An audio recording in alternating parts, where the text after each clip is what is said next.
so many different sounds. So many different sounds. That's what you're going to be learning about today with John Rudolph, percussionist at the Toronto Symphony Orchestra, who's going to be teaching you about all the different sounds you can make on the triangle and on the tambourine. My name is Daniel Bartholomew Poyser. I'm the Toronto Symphony Orchestra Principal Education Conductor. By the end of this lesson, you will know how to make so many different sounds on these instruments, you will be shocked. Because every different way of striking the instrument leads to a different sound, which leads to a different emotion for your audience, and that's what's important. So you're joining hundreds of students today learning about these instruments. Please be sure to stop the video. Pause the video when you need to. Take as much time as you need to understand the strokes that John is teaching you and to master the strokes that John is teaching you so that you can speak through the instrument in exactly the way that you want. It feels so good when you're able to do that. So if you have questions at the end of the video, please contact us at schoolconcerts@tso.ca. That's schoolconcerts@tso.ca, and we'll do our best to get back to you and help you out. So let's start the journey and enjoy your time with John.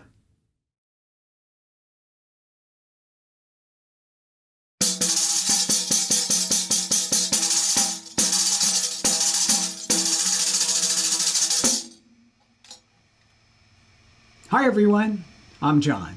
Pleased to be here to talk with you about tambourine and triangle. Two of my very favorite instruments to play in the percussion section. There are several reasons we get to be creative and imaginative, finding new techniques and new sounds. So I will share with you some of the basics. This tambourine has a shell made of wood, double row of jingles, head made of calfskin, and a nice design on the inside. I think you can see there's a little shelf there, place to rest my fingers. I'm right-handed.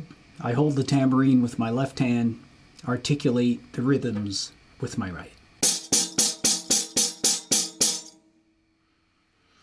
Now the position of the tambourine can make a difference in the sound. If it's held a little more flat like this, it's a drier sound. Up here, you can hear the difference. The jingles vibrate a little more. This is a really good place for your shake roll.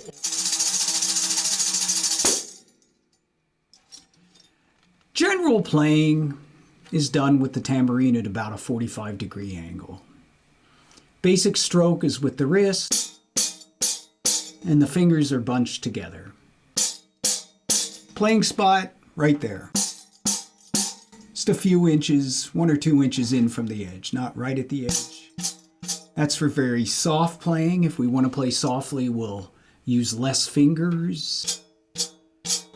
I like bracing my middle finger, using that and or the index finger. For slow, soft notes, you can leave your fingers on the tambourine. Faster notes, you want to come up, like you would on any other instrument. Louder sounds, I'll get closer to the middle, and even move to what we call a flat fist. So hitting with this part of the fingers, not the edge of the fist, but, and again, maybe at the end of the piece, you can go like that. Leave your hand on the tambourine. There are two kinds of rolls. The first is a shake roll.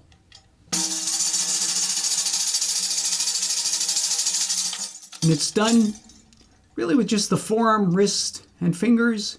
A motion like that. Just back and forth.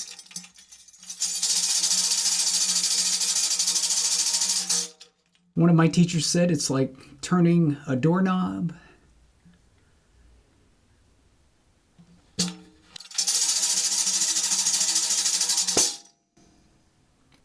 Next is the thumb roll. I like to lick my thumb. It's a friction roll.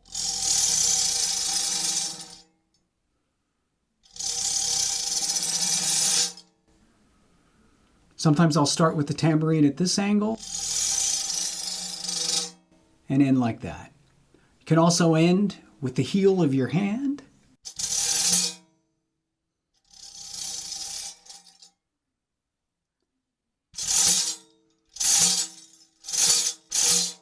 Important to use your left hand to help with that. Turn the instrument.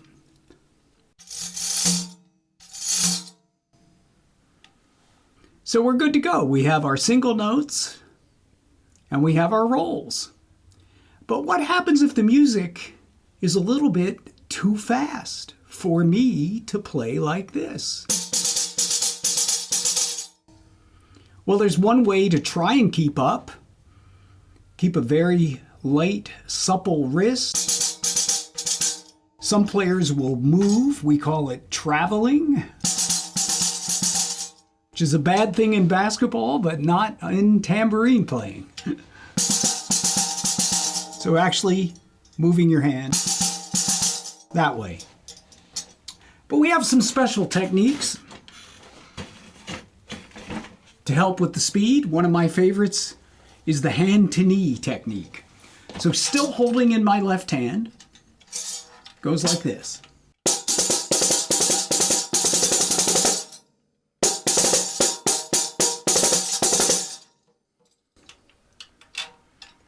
Soft playing, we can do this. Rest the tambourine. Really not my knee as much as the upper part, my thigh there. Balance it with your forearms.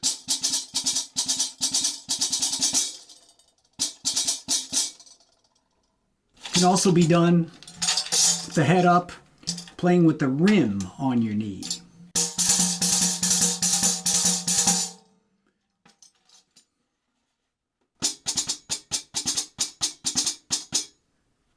This helps in several ways,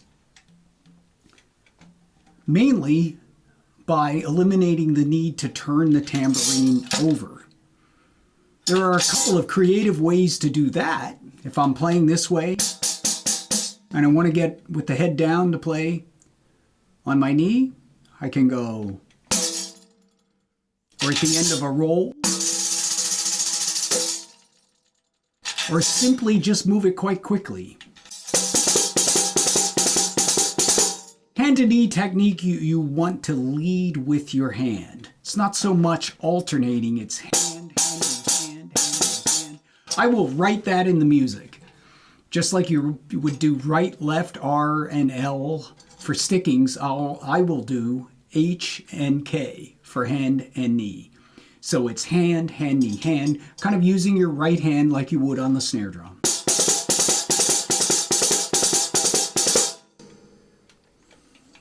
Now we use different sizes of tambourines as well.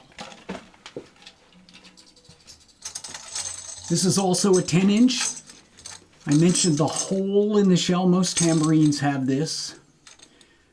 And usually I'll rest my middle finger through there.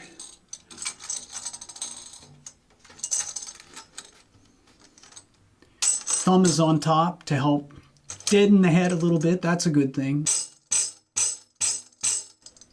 And this tambourine sounds different simply because of a difference in the jingles. You can also see the design of the double row is a little bit different. This is a 12-inch tambourine. Very low sound, almost like a frame drum. Part of it is the weather. It's hot and humid today, so the skin is looser. What this tambourine is really good for, long thumb rolls. You have a little more area to work with. So if I really had to sustain it,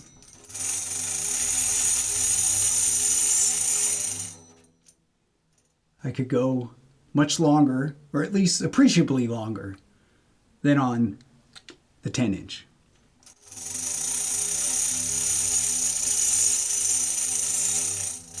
Again, moving your left hand helps. That also helps sustain the sound a little bit.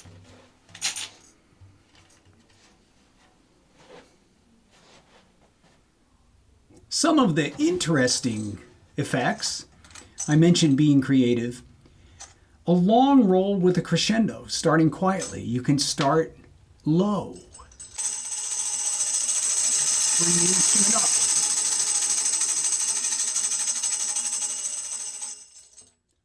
Or you could start with a thumb roll and transition to a shake roll.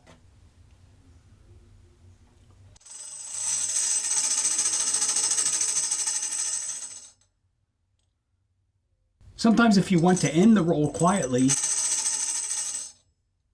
simply moving it like that gives a definite ending to the roll.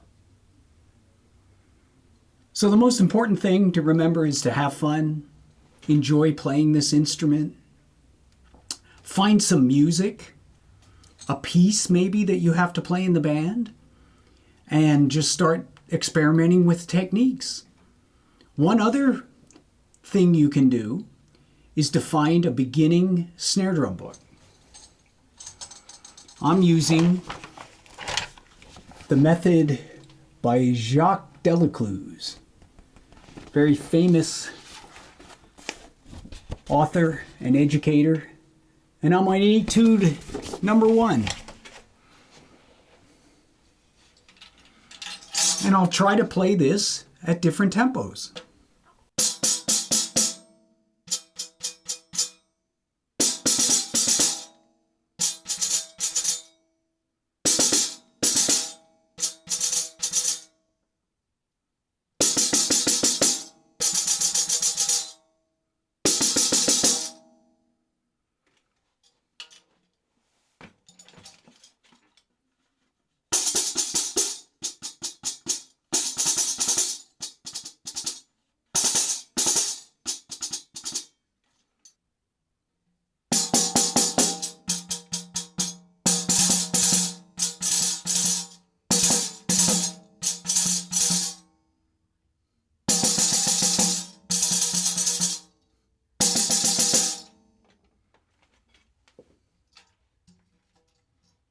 So that's an example of using different techniques depending on the speed and the dynamic.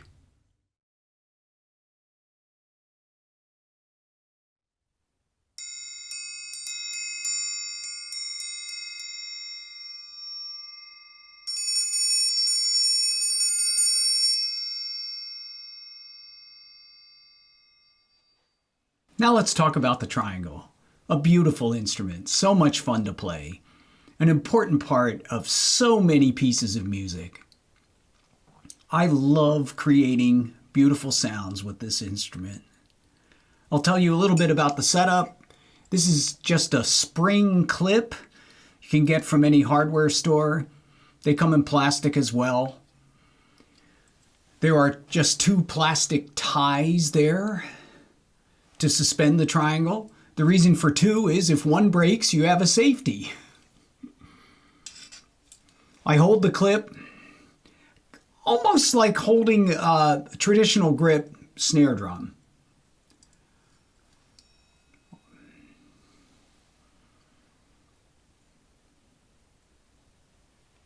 And these fingers are available to muffle the sound, usually at the end of a piece.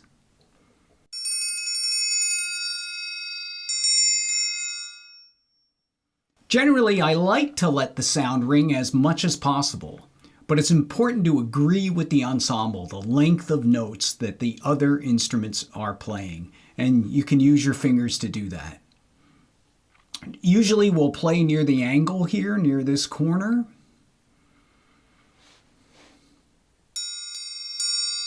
Can also play up here. This beater is made by Stessel. It's an interesting design. And the idea is to eliminate the tick from the sound. You can do that with your stroke, but it's also important to have the right beater. So the angle of the stroke is about like that, kind of 45 degrees. You can also play here, But we like to play here because it creates the most overtones. You don't want too pure a pitch coming from the triangle because it may clash with the key of the ensemble. I'll let the weight of the beater start the stroke and then I'll come away. Drawing the sound out of the triangle, which we do on every percussion instrument. It's also possible to play near this corner. And it's really a matter of personal preference. I like the bottom corner. I like to hold the triangle like this. I like to see the conductor right through the instrument. This helps project the sound, and it also contributes to the visual aspect, very important with playing percussion. The audience and the conductor can see the instrument. Rolls are also done in the corner. I'm holding it obviously with my left hand. The open part of the triangle is to my left.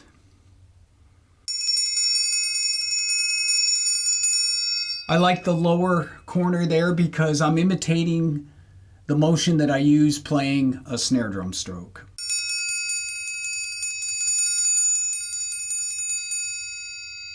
Up here is fine as well. Yeah, just a matter of preference, whatever you feel most comfortable doing. For quieter rolls, I'll try to get to the tip of the beater.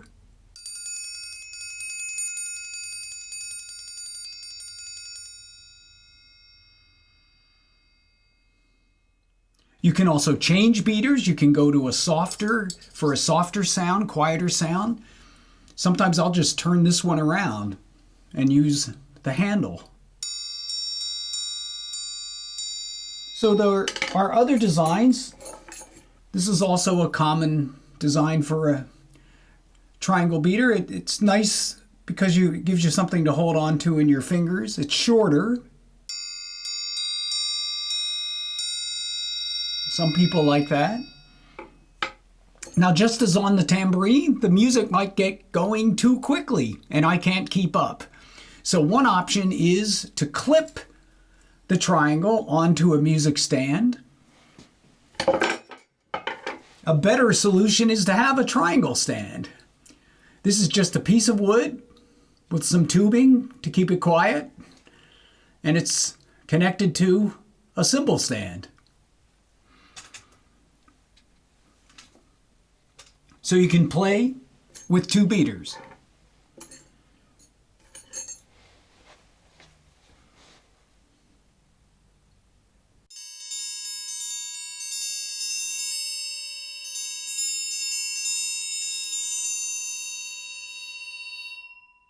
It's also possible to roll in this position.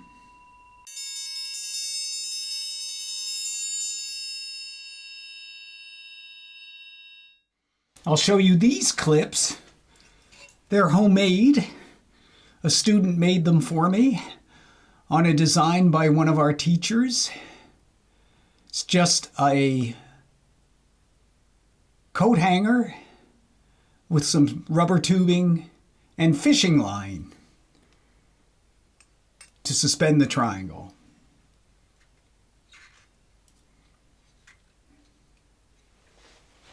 So just like the tambourine, we will attempt to match sounds.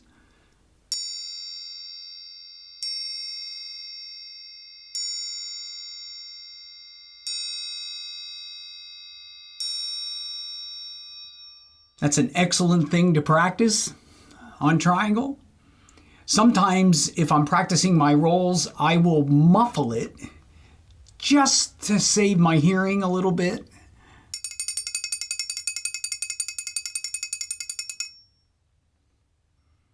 But that's just for practice. So it's important to remember to take great care with every note you play on the triangle. And that's really true of every percussion instrument. We can also, as we did on the tambourine, play a snare drum etude.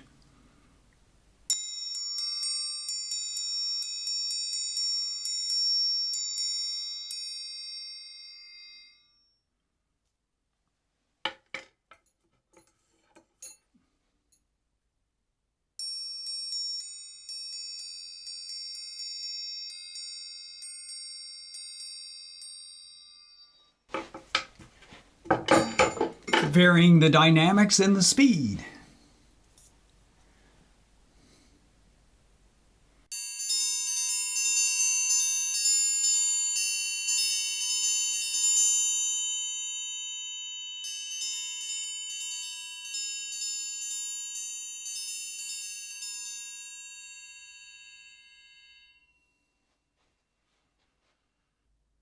So most importantly, have fun.